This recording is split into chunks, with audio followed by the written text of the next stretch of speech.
भूतिया हवेली की रहस्यमयी रात। गांव के बाहर एक सुनसान इलाके में एक पुरानी हवेली थी जिसे लोग भूतिया हवेली कहते थे। कहते हैं कि वहां रात में अजीब अजीब आवाजें आती थीं और जिसने भी वहां जाने की हिम्मत की वह या तो वापस नहीं लौटा या फिर पागल हो गया। राहुल और उसके दोस्त विक्रम, सुष्मिता और आदित्य ने इस हवेली के रहस्य को सुलझाने का फैसला किया। एक ठंडी और अंधेरी रात को चारों ने उस हवेली में जाने की ठानी। हवेली के पास पहुंचते ही वहां का माहौल डरावना था।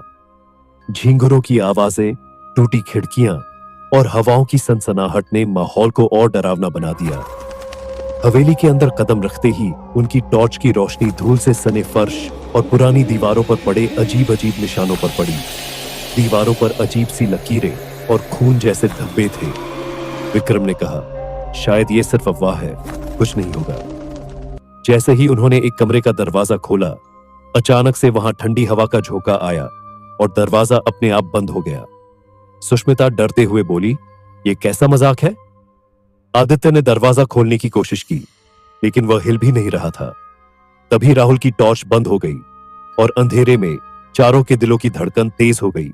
अचानक हवेली के अंदर से किसी के रोने की आवाज आई।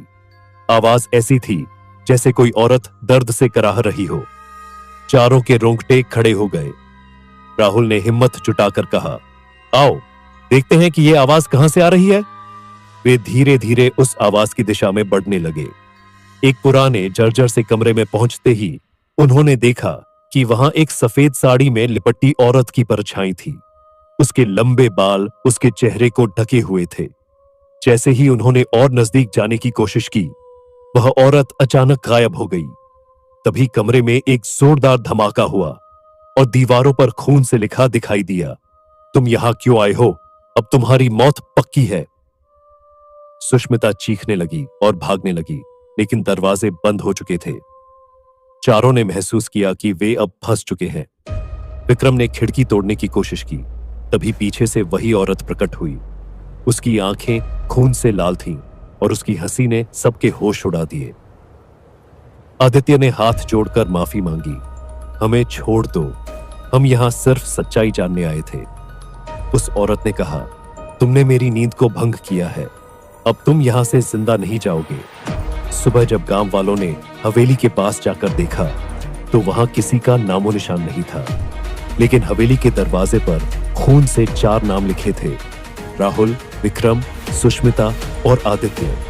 आज भी कहते हैं कि जो भी उस हवेली के पास जाता है उसे वहां से अजीब चीखें सुनाई देती हैं और हवेली के दरवाजे पर हर बार नए नाम लिखे मिलते हैं। अभी भी कोई उस भूत